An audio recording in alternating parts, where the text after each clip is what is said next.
Oke, assalamualaikum dan selamat petang kepada rekan-rekan sekalian.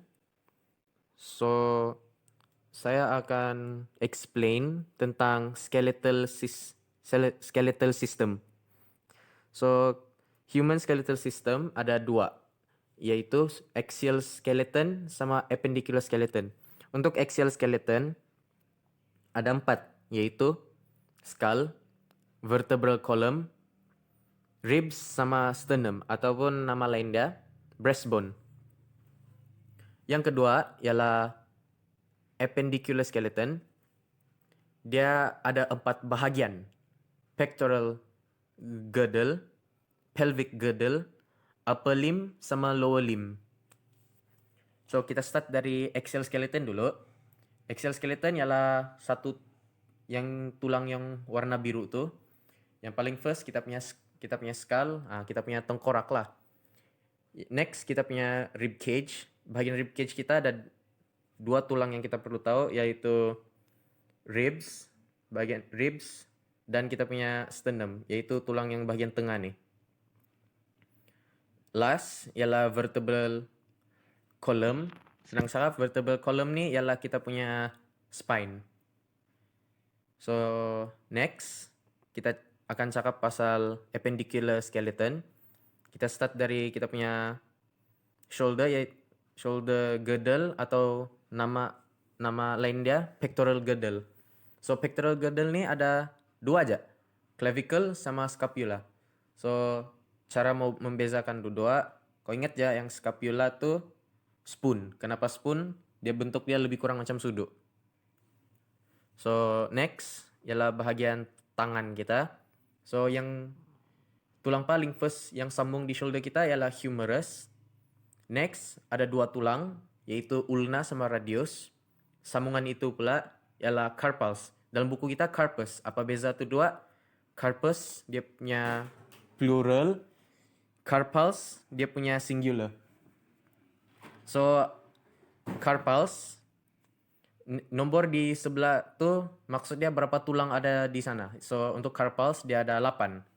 So sambungan carpals pula ialah metacarpals. Metacarpals itu apa? Itu 5 tulang yang akan sambung dengan kita punya jari-jari. So metacarpals ada 5 tulang. Dan last ialah kita punya jari, yaitu phalanges.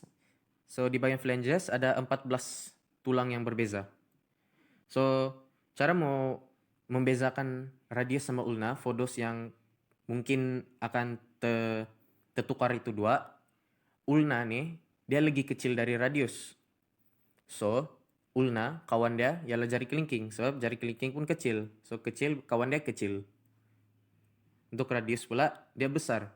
Jadi dia mesti bersama dengan ibu jari kita, yaitu jari yang paling besar lah. So next kita punya bagian kita punya kaki, yaitu paling first femur. Terus yang warna oranye itu patella ataupun kita punya kneecap, tulang di bahagian lutut kita. Sambungan dia lagi tibia sama fibula. Sambungan dia lagi tarsals. Tarsals ada 7 tulang yang berbeza. Sambungan dia pula metatarsals. Metatarsals ialah ada 5 tulang. Terus sambungan dia lagi phalanges. Phalanges pun ada 4. Phalanges di kaki kita pun ada 14 tulang yang berbeza. So sama juga macam tangan tadi. Cara untuk supaya tidak tertukar tibia sama fibula, tibia lagi besar dari fibula. Jadi tibia akan berkawan dengan jari kaki kita yang paling besar, yaitu ibu jari kaki. Fibula pula jari kelingking kaki. Lebih kurang macam itulah. So next kita punya pelvic girdle. Pelvic girdle ialah bahagian pinggang kita. So dia ada 3 bahagian, yaitu ilium, pubis, sama ischium. So kenapa mesti kamu terfikirkan kenapa dari 3 bahagian sedangkan dia bersambung? So Dia ada 3 bahagian sebab dia actually ada triadiate cartilage. Apa tuh triadiate cartilage? Itu benda ialah itu Y shape yang ada acyclic plate. Acyclic plate apa pula? Acyclic plate ialah ruang di mana tulang tu boleh grow. So acyclic plate ni ialah memang ruang untuk kita punya tulang untuk membesar. Semua tulang kita perlu ada acyclic plate. Kalau tiada memang dia tidak membesar lah. Memang dia akan jadi kecil selama-lamanya. Itulah kenapa ada 3 bahagian, yaitu ilium, pubis, sama ischium. Oke. So sekarang saya akan bagi tahu macam mana supaya tidak terbingung dengan carpals sama tarsals. So, carpals ni, cara mau ingat, yang penggang handle kereta ialah tangan. So next, kaki pula. Kaki kita selalu pijak tar. Jadi itu supaya tidak terbingung antara tarsal sama carpals. So itu saja daripada saya. Sekian dan Assalamualaikum warahmatullahi taala wabarakatuh. My name is Muhammad Haziq bin Rusman, and today I'm going to present about human vertebral column. So, everyone have a backbone that is known as vertebral column or spinal column. The vertebral column consists of vertebrae that is differ in size and shape. Each vertebra has an opening known as the neural canal. The spinal cord is located in the neural canal. Now I am going to explain each of the vertebra on the vertebral column. First, we have thoracic vertebra. It possesses a long spinous process. Spinous and transverse process serve as attachment site for muscle and ligament. The transverse process, except on the 11 and 12 of the thoracic vertebra, have facet for articulation with the rib. Next is lumbar vertebra, the biggest and strongest vertebra. It possesses a short spinous process and it possesses a large centrum to bear the weight of the lower back of the body. Next is the sacral and caudal vertebra. In sacral vertebra, 5 vertebrae fuse together to form a triangular bone. In caudal vertebra, 4 bones fuse together to form a triangular structure which is pointed at one end. Next is the atlas vertebra, the first cervical vertebra. The vertebra has a large neural canal, a small spinous process, a pair of transverse foramina but with no centrum, and the vertebra articulates with the skull. The function of transverse foramina, or known as transverse foramen, is to help for the brain and spinal cord.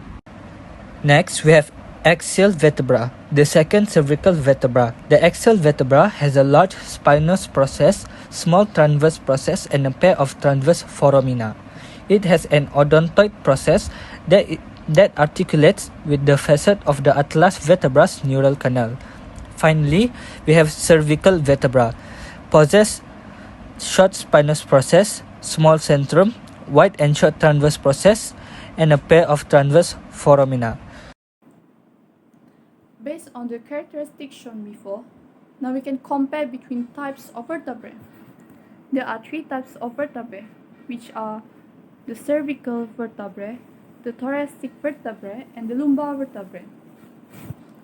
For the similarity between vertebrae is that all of the vertebrae have spinous process, transverse process, centrum except atlas, and neural canal. So for the differences between vertebrae, the differences between vertebrae are divided into 4 aspects. There are centrum, spinous process, transverse process, and transverse foramen. For the cervical vertebrae, it has small centrum, short spinous process, wide and short transverse process, and a pair of transverse foramina. For the thoracic vertebrae, it has medium-sized centrum, long spinous process, long transverse process, and no transverse foramen. And for the lumbar vertebrae, it has a large centrum, short spinous process, short transverse process, and no transverse foramen. Hello everyone, so let me continue this presentation for the last part of this subtopic. So now we're gonna talk about joints. What is joints? For your information, joints are points where two or more bones meet or cartilage and bones meet. Most of the joints allow the bones to move relative to each other. Different type of joints allow different type of movement, and there is three type of joints, which is immovable joints, slightly movable joints, and also freely movable joints. The example for immovable joints are the suture at the cranium of the skull, and the example for slightly movable joints is the cartilage disc between the vertebrae and also cartilage between the first rib and the sternum. So this is the example for immovable joint and slightly movable joint. And now let's move to the freely movable joint. So there are two examples for this freely movable joint, which is ball and socket joints and also hinge joints.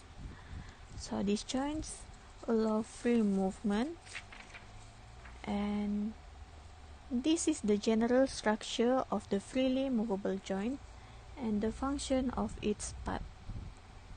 So first one, we have capsule, this one, and capsule is a fibrous tissue that enclose and provide protection to the joints.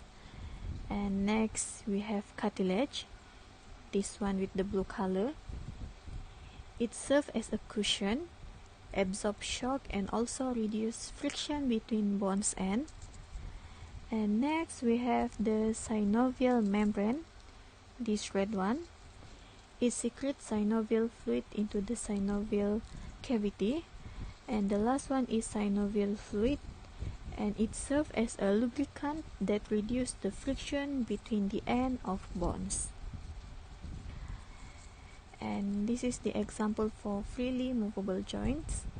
So this is the ball and socket joint at the hip.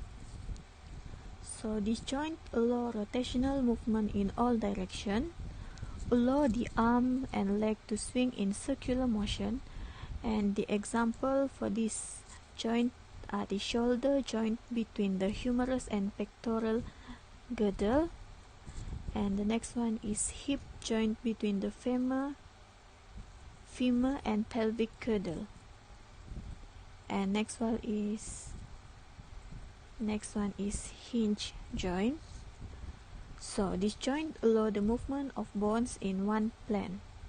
Example, knee joint allows the lower leg to swing back and forth, and it's similar to the hinge on the door.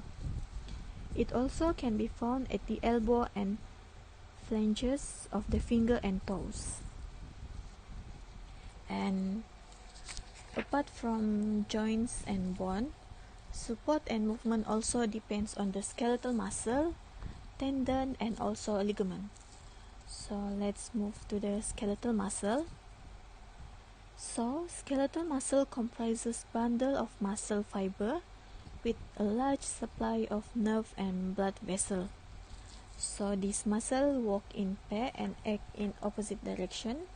For example, if one of the muscle contracts, then the other one will relax, and vice versa. And this type of muscle are known as antagonistic muscle.